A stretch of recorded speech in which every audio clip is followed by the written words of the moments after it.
அம்மா, ரோகிணி என்ன பண்ணிருக்கா தெரியுமா? ஏண்டா பார்லர் அம்மா உன்கிட்ட பணத்தை எடுத்துட்டு போயிடுச்சா? ஐயோ, ஆனா உன்கிட்ட தான் பணம் இருக்காது. ஏங்க பேச விடுங்க.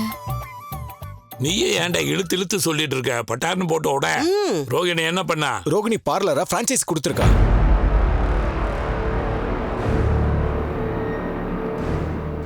அப்படின்னா வேற ஒரு பெரிய பார்லர் பிராண்டோட ரோகிணி அவளோட பார்லரை சேர்த்துட்டா.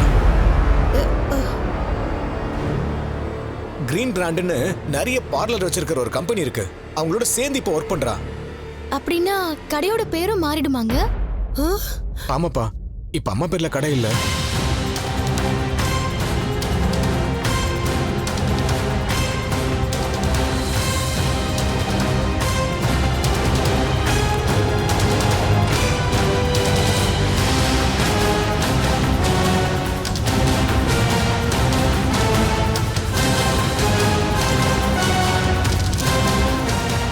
ரோகிணி வா, ரோகிணி வா.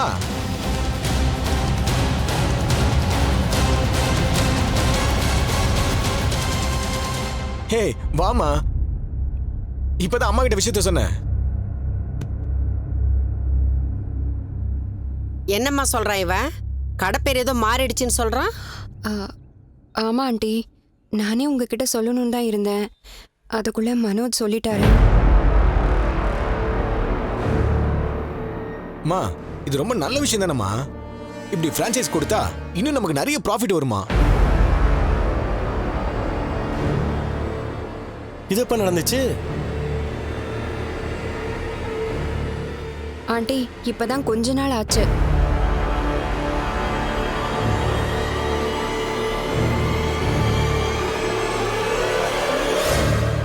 நான் கூட என்ன இது திடீர்னு இப்படி மாத்திட்டாலே நினைச்சேன்.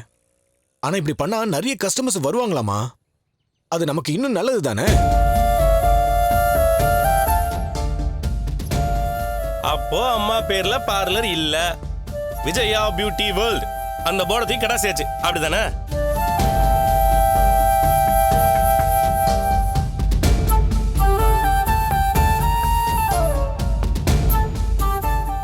அப்பா, அப்படின்னா இப்ப அம்மா பேர்ல இருக்கிறது மீனாவோட பூக்கடை மட்டும்தான். சரி, அதை விடு. அதுவாவது அவ பேர்ல இருக்க. மீனா, வேணும்னா நீ ஏதாவது பெரிய கடைக்கு நம்ம கடையை பிரான்சைஸ் கொடுத்துறேன். அதெல்லாம் ஒண்ணும் வேண்டாங்க. நம்ம கடைக்கு எப்பவுமே அத்தையோட பேர் தான் இருக்கணும். அதை நான் இன்னைக்கும் மாத்த மாட்டேன்.